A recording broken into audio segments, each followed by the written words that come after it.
Hey, welcome to Tuhon and Son. I'm Ryan Stick Jonah. And I'm Tuhon Philip Gelinas. And special guest today, we have, state your entire name, sir.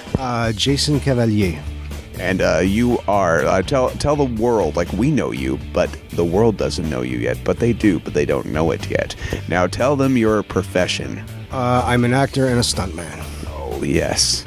Every time you see some pretty boy, like, fight some dude, it's Jason. I saw Every time, but, yeah. I saw Jason's acting reel before when we were hanging out talking about the business before, and man, you've had some. Let's just open it up now so I don't forget about it later. You were fighting a certain WWF. I say F because I'm old school. Was it a panda? No. No, you were fighting a certain superstar named Roddy Piper. Now, before we begin, we're gonna tell this story kind of like Iron Man 1. We're gonna tell you something crazy, and then we're gonna delve into the origin. Now, I want to hear about Roddy Piper. Like, how did that come about?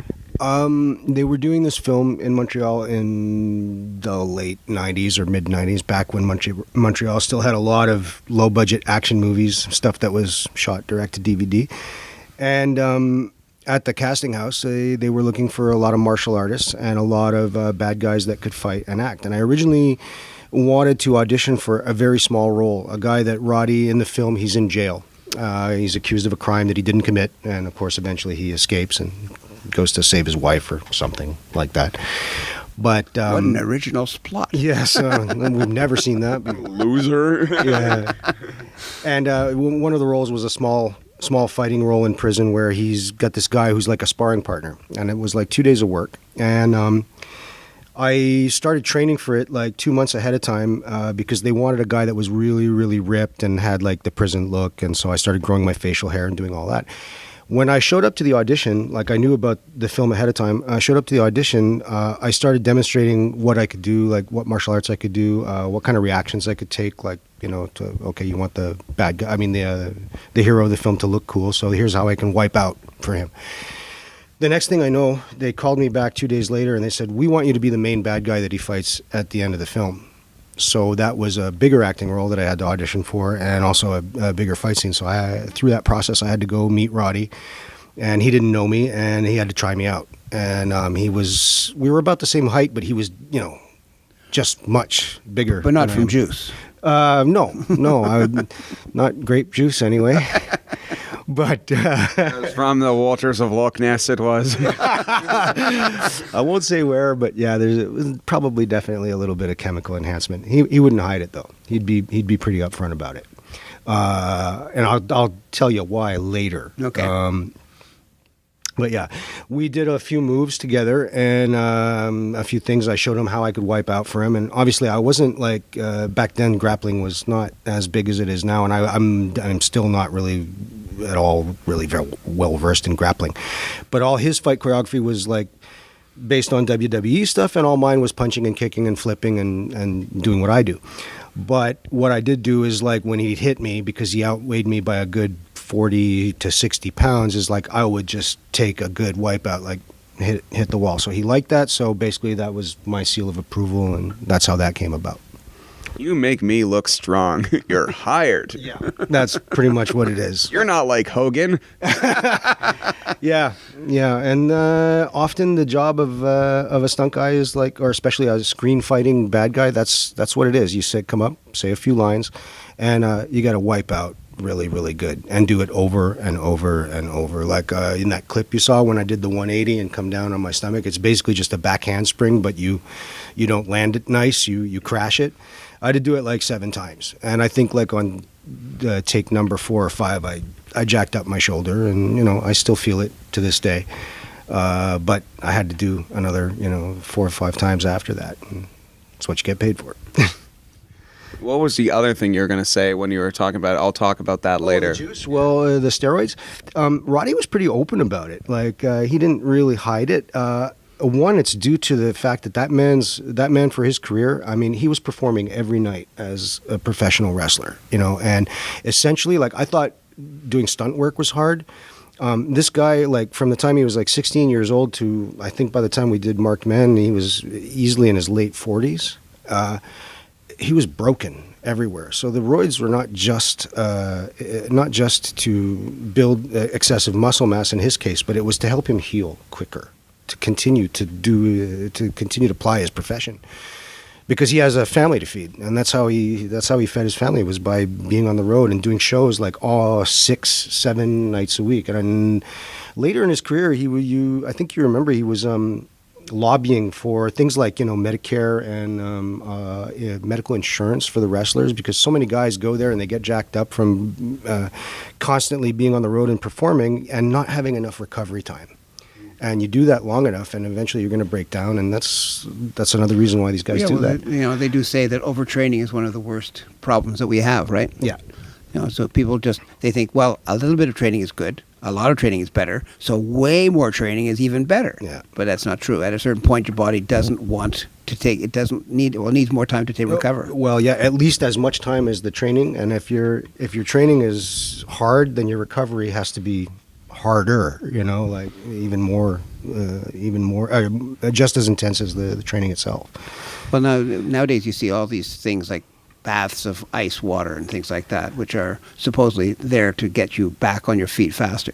Yeah, I've done it a little bit. Like, I'm 53 now, and I got recently, like about maybe 2 or 3 years ago, I started doing motion capture work for video games, and it's really, really tough. It's harder than any film set. It's 8 hours of nonstop moving around, fighting, falling, whatever. After a day of mocap, all my joints hurt. My elbows, my wrists, my ankles, and any place that I've ever kind of marginally injured myself aches like you wouldn't believe. So the ice bath thing you're talking about, I've done it. It helps. It's just like at the end of the day, like I would get home, I wouldn't be able to walk, I wouldn't be able to move, and I would have to go back and do this again for another 3 days.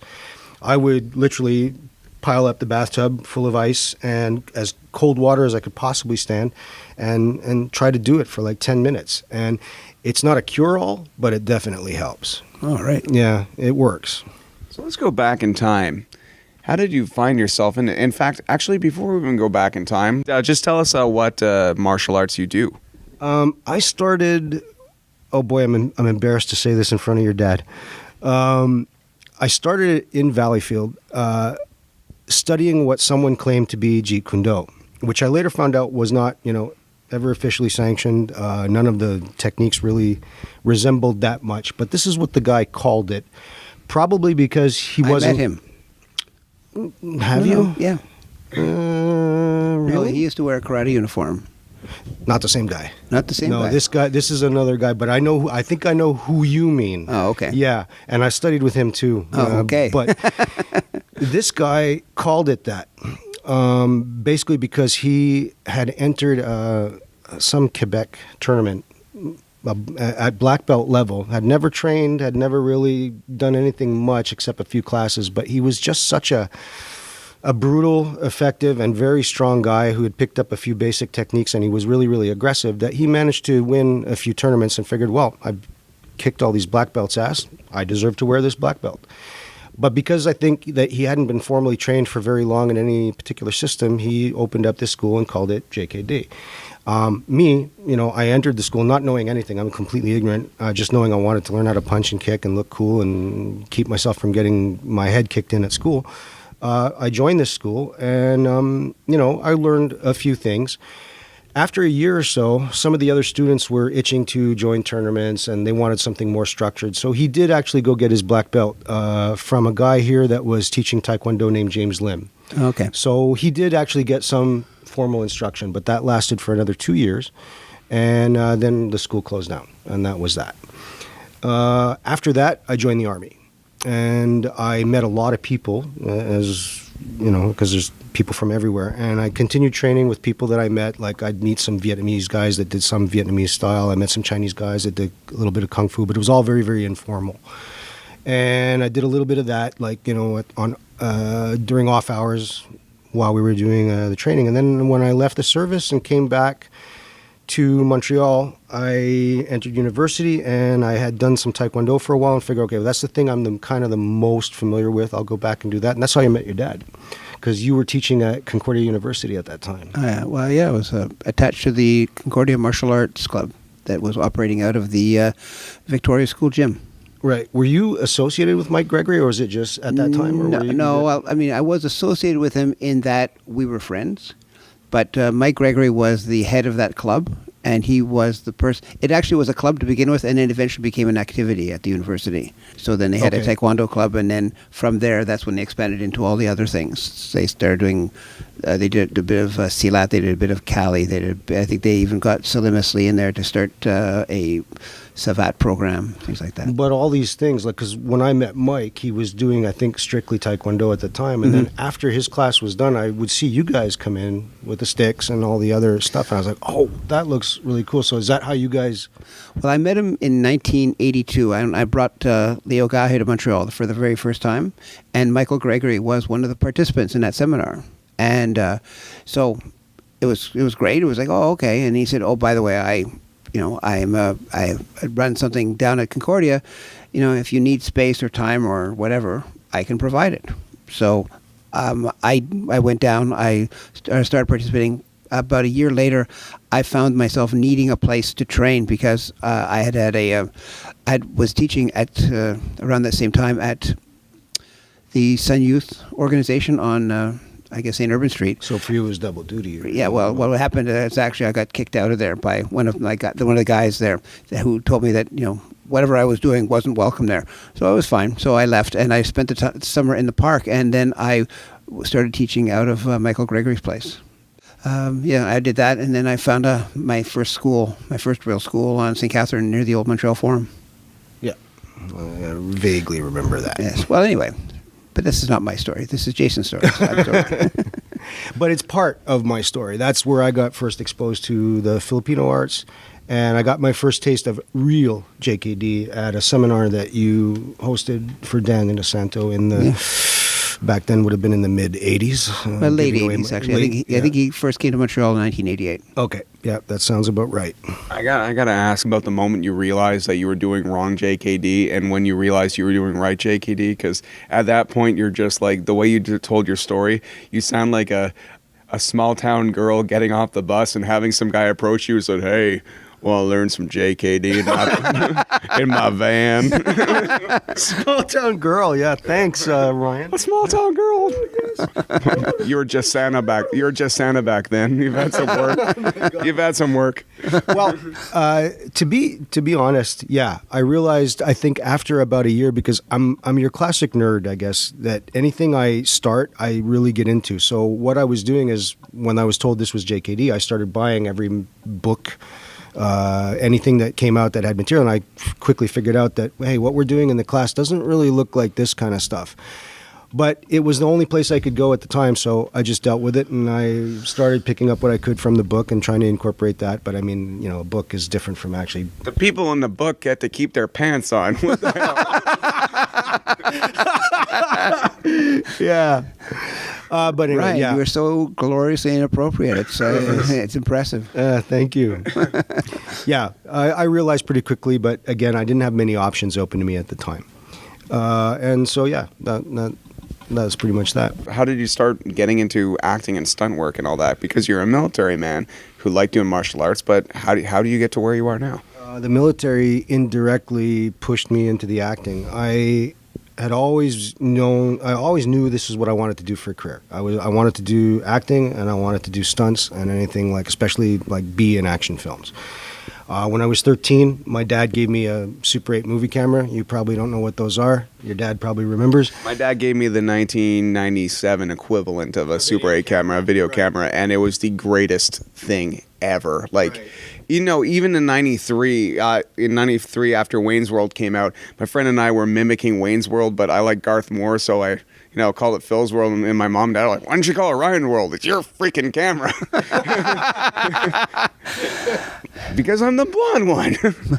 Anyway. Well, yeah, it's a similar case. So basically, I ran around in my backyard imitating what I saw in the movies, just shooting action things. I think one of the things I did was I made a mini Spider-Man movie. I bought some long johns and dyed them blue, and sewed some red panels on them, and made a mask, and convinced my dad to let me out of the fourth story of the window of our apartment building, so that I could get the shot of Spider-Man, like, wall crawling on the wall, and I'm heading towards the camera that I had placed, like, down by the sidewalk. And it started like that. And so I did this all through high school. And wonder why I get beat up, right? No, I'm just picturing it, and that is when my dad dropped me, and I was paralyzed for 7 years. And that was my first taste of real stunt work. Yeah. Yeah, no, my dad was cool. He supported my endeavors. I can't complain. But that was what I would do. And when high school finished, I had no idea how to go about doing this professionally, like no clue. And my dad said, "Look, I'm sorry. I run a bar. I do the, I own a bar business. I don't know what to tell you either." And I went to my guidance counselor in high school, and they were absolutely no help. They said, you come to the end of high school, you graduate, what do you want to do? I want to be an actor and a stuntman. And the guy just looked at me like, blank face. So I was faced with, like, I didn't know what to do. I knew I didn't want to live at home anymore, and I knew I should probably get out and start to find a living, and my dad suggested the military. And because I'm a U.S. citizen, I had to go and do it in the States.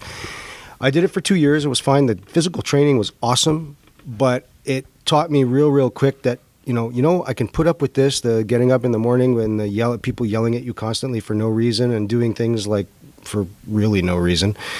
If I can put up with this for 2 years, I can certainly figure out how to go about doing what I want to do. And, well, for me, it was a stroke of luck. I ran into an old high school friend during one of my, we call it leave. It's like Army vacation, you take off for a couple of weeks and go home and recharge your batteries. Not to be confused with Army AWOL, which is a little bit different. Yes. We could get to that later. First acting gig. Are you in the Army? No.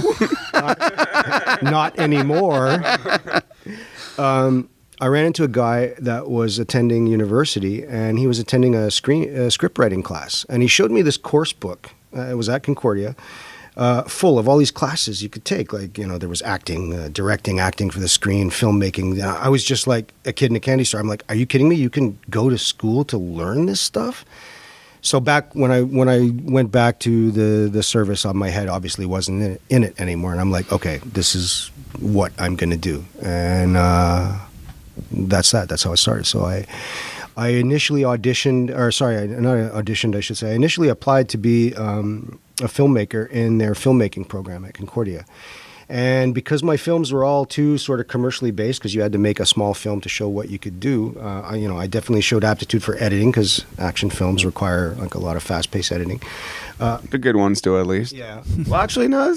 Look, an example of Daredevil we were talking about where they didn't cut.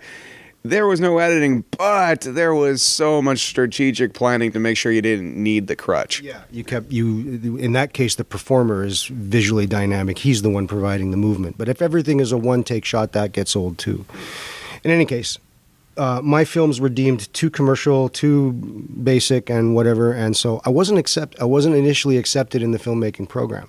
So you're not pretentious enough. I don't know. Yeah, they were very into like making movies about spinning bananas on strings with the camera held, from the fourth story with a green gel over the front of the lens that signify the end of the world or something. But what if you were fighting the banana? That's what I would have done. Yeah.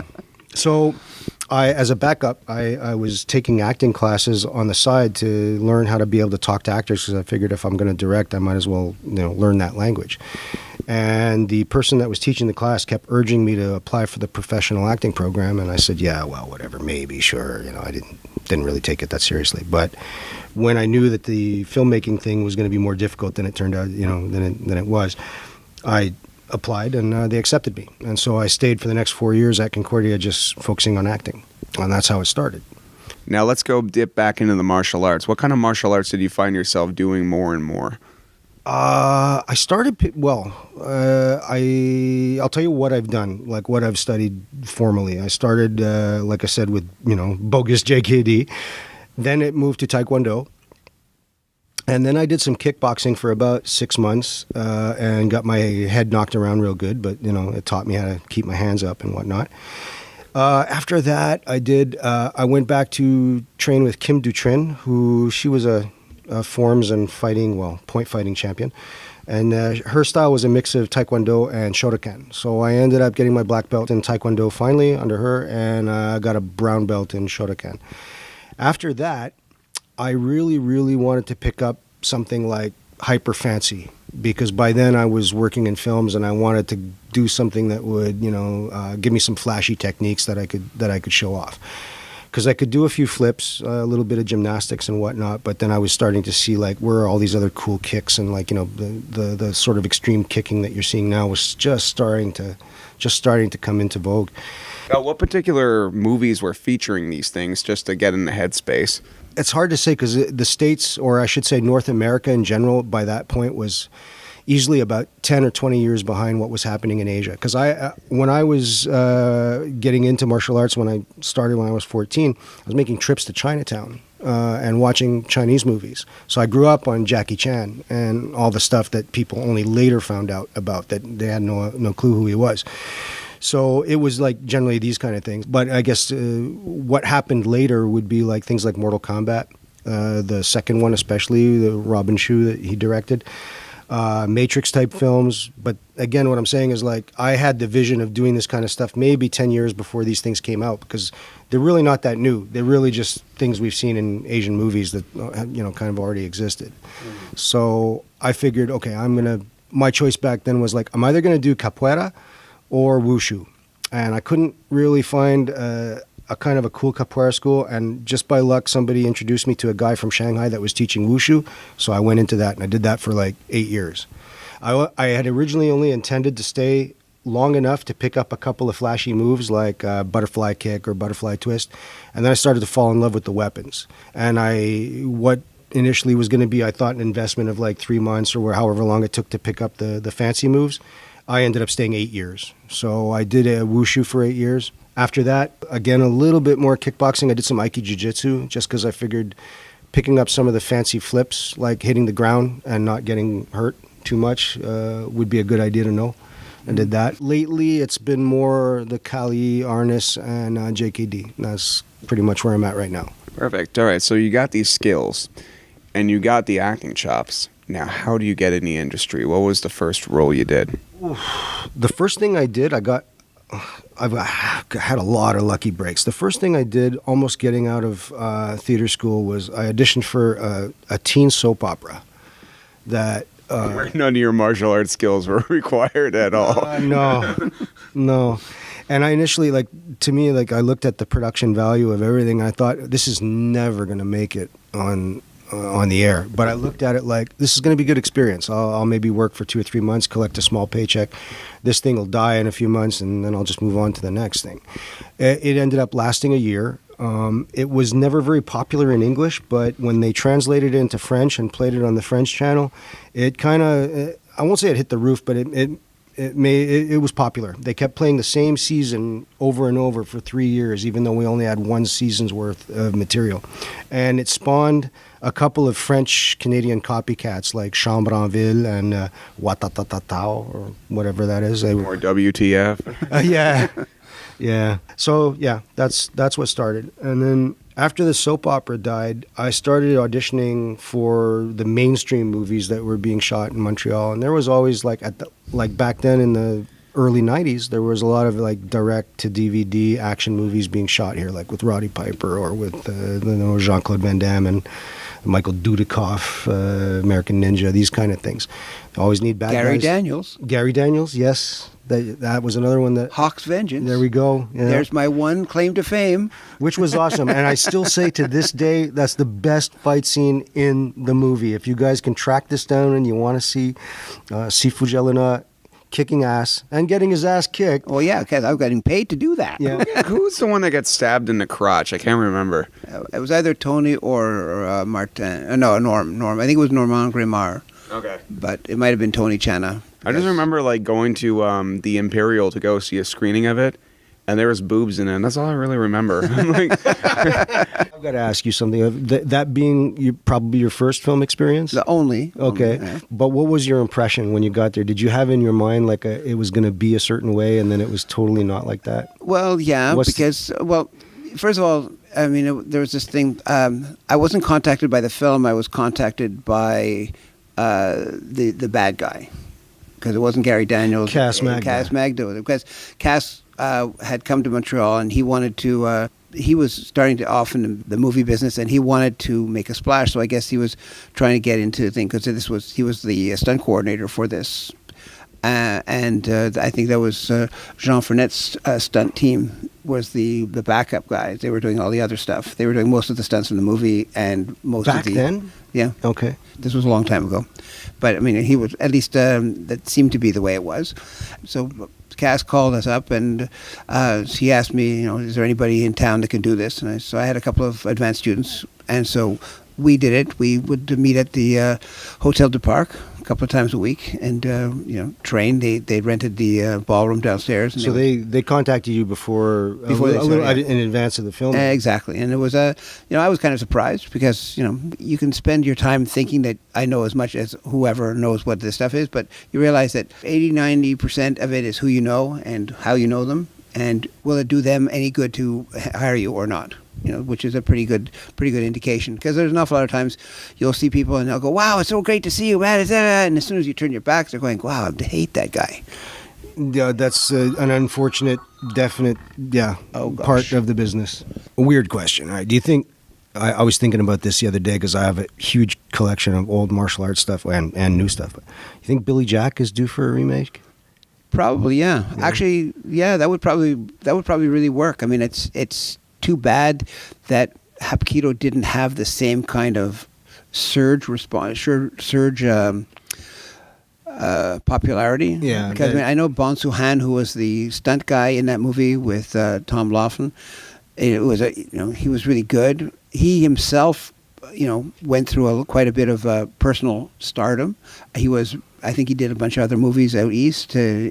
Afterwards? Afterwards, but I wouldn't say a bunch of a few, but he was happy to be a star on the Los Angeles martial arts scene, and so for him it wasn't a problem. But this was a movie that was really interesting because it was like that whole counterculture thing, like the Native American who had fought in Vietnam and had learned this really awesome martial art Back when the Asian arts were still exotic and right, foreign. and then when that one scene when he took off his shoes and he was fighting those guys in the town square and he said, "I'm going to put this foot beside your face right there, and there's not a thing you can do about it." Oh, yeah. Back. Yeah. Any other stunt questions? Actually, yeah. This is a show about fathers and sons. Now, you said your dad. Yeah. You said your dad bought you Super 8 camera. Yeah. And he believed in you. Now, what was it like to first show your dad, "Hey, look, I'm on screen"? Wow. I gotta remember what the first one was. He really, it became real for him then. And I guess I can't imagine for him what it must have felt like. I'm sure he was proud because, like your dad alluded, I had a bit of an issue with the military. I left, shall we say, prematurely. And it caused me a few issues. A lot of details. I won't really get into it, but I signed for a 3-year contract and I left after 2, which technically means you're AWOL. So that really, really disappointed him. I went through a little bit of, can I say this? Like, military incarceration time, jail time for you, if you want it. For you kids at home. In the brig. Yeah, in the brig, pretty much. Which, for him, it was disappointing. How are you going to say this to your buddies back at the bar? Yeah, my son's in military jail. So this kind of was known by a few people in the town, so it was sort of embarrassing for him. But then after, and this would have been in the space of maybe, I guess, 5 years, the next thing you know, he's seeing his son's face on television every day at 4:00 for like half an hour because the first show that I did was like a teenage soap opera. So then it became real. So I can't imagine what it must have been like for him, but I suppose it was probably, he must have felt proud, and it must have been a little bit of retribution, so he could like go, yeah, well, my son screwed up, but look where he is now. At least that's what I'd like to think he thought. Hey, man, you're a man. You signed up for the Army, man. You're a man. Like, you have balls. Yeah, I won't get into like politics or whatever, but there were some good aspects of it. Like I said, I went and did something I really hated for a period of time, and what it did teach me was, if I can do that and survive it and deal with it, I can do what I really want to do. It gave me the focus to just go, yeah, okay, nothing's going to stop me, So your career's nowhere near over yet, but What story do you tell to impress the chicks? What's a fun fight scene or stunt story or acting story that you would say is definitely one of the highlights of your career thus far? There's been a lot, and impressing chicks, that's just not my. I'm not good at it. I'm really, really not good at it. But I guess let's try maybe a more specific question. That's fine, because I'll impress chicks by telling your stories. I know this guy. He went AWOL, right? How about this? Maybe something, a stunt that I was really, really like scared for my life, that I thought, okay, if I don't do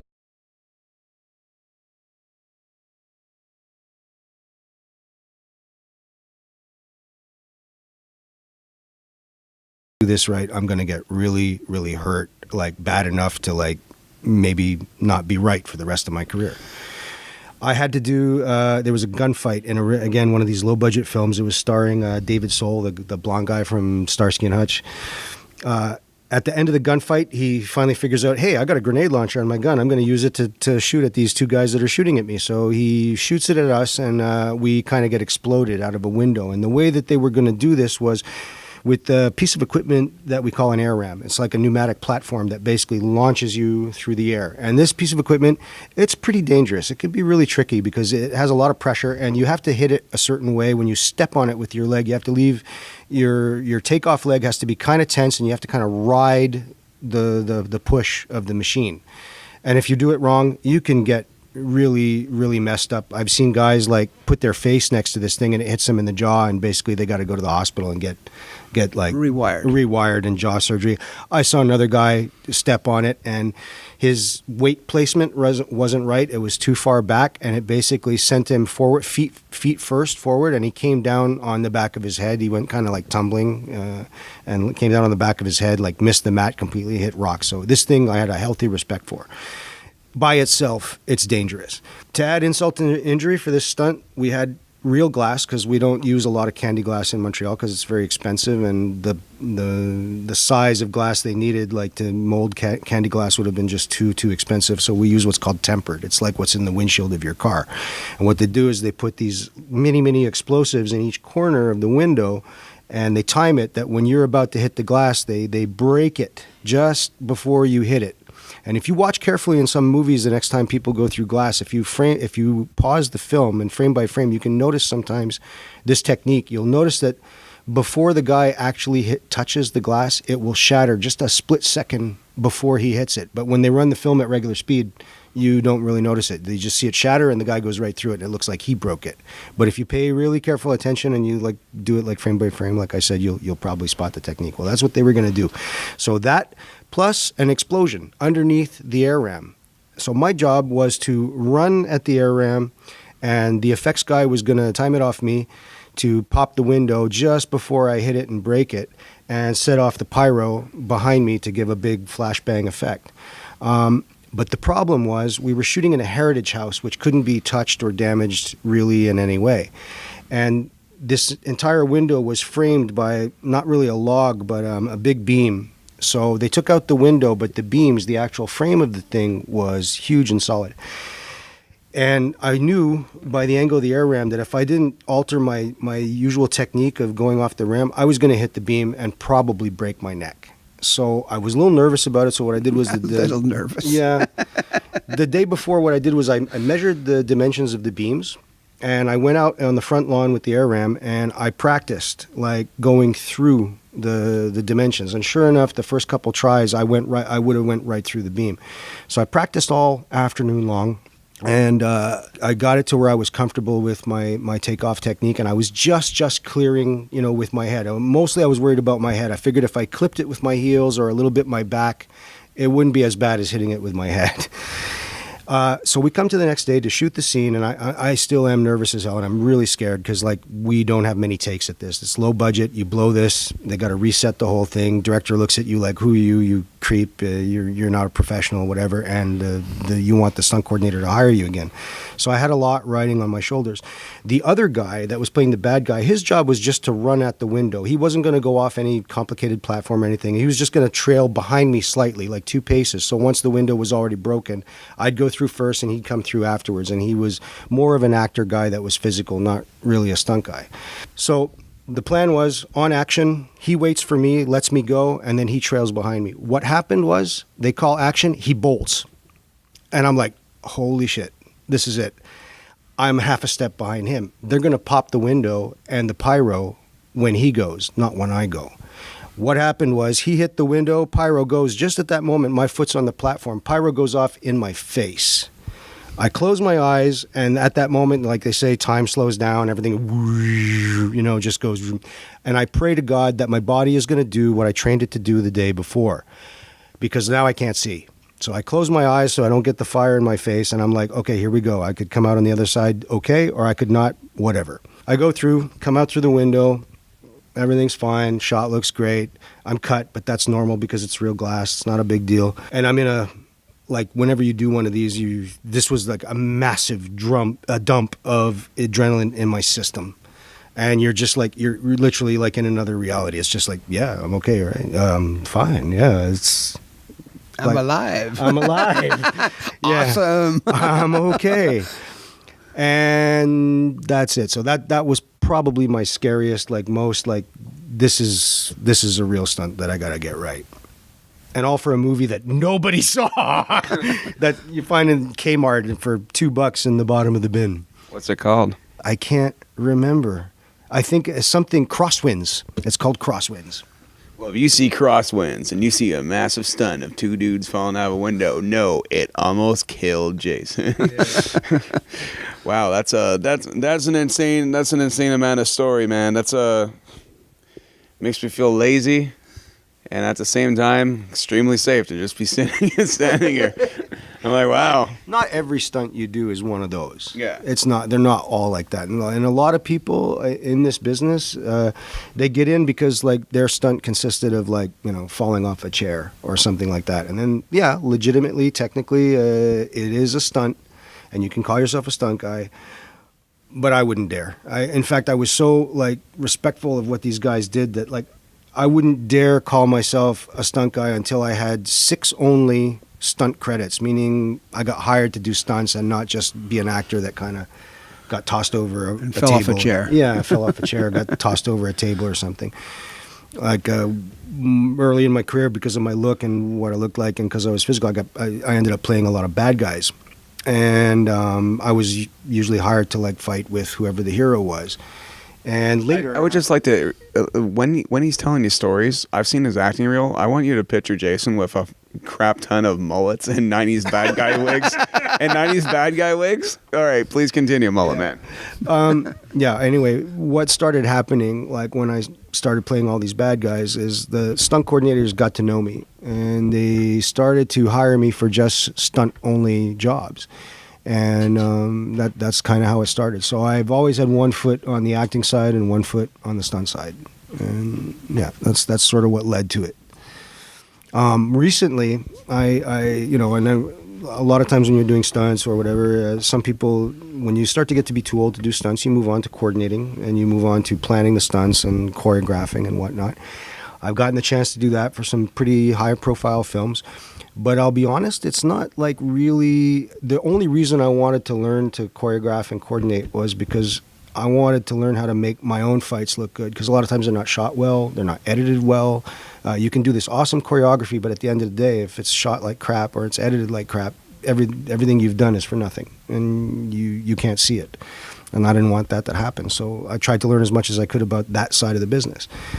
And like I said, well... I've also recently just got back into acting because I missed it. So that's how we kind of connected recently. Well, that's fantastic. Well, thank you so much for coming by today, Jason. It was hearing your stories is inspiring and terrifying. Sometimes it's fun to end an interview with something slightly inspirational. Now, if someone wanted to break into the business right now as a stunt performer, what would you say would be the best course of action? There's many. There's no one way to do it, which is itself a blessing and a curse, because you're sitting there racking your brain trying to figure out, oh my God, there's no one path. No, there isn't. A lot of people I know did it differently. My way of doing it was by being first an actor and then being athletic enough and physical enough to do what was required of me.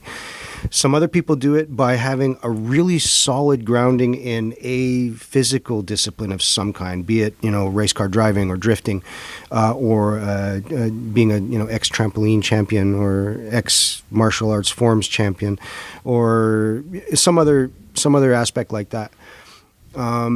So I think the most direct route, probably, and the easiest thing to do would be get on set. And you can do that a number of ways. You can, start training and acting, auditioning for stuff. You could be an extra. And even though that seems like a really, bottom of the barrel, low profile way to go about doing it, it does get you on set. And it does get you working with the people you will be working with in the future who will get to know you. And it does give you a boatload of experience. I went back to doing extra work even myself, like 4 years ago, like I said, after I sort of kind of walked away from coordinating a bit, and I was going through a little bit of financial hardship. I owed taxes to the government and whatever, but I decided at that moment, that was another thing. I just said, I don't care what I'm going to do. I'm going to get back in the business. I'm just going to do whatever I can do to make money to pay the government back, and I won't be above taking any kind of job. But I set one limit for myself, and that is it's going to be a film-related job, and I don't care what it is. I'll go sweep the set if I have to. I don't care.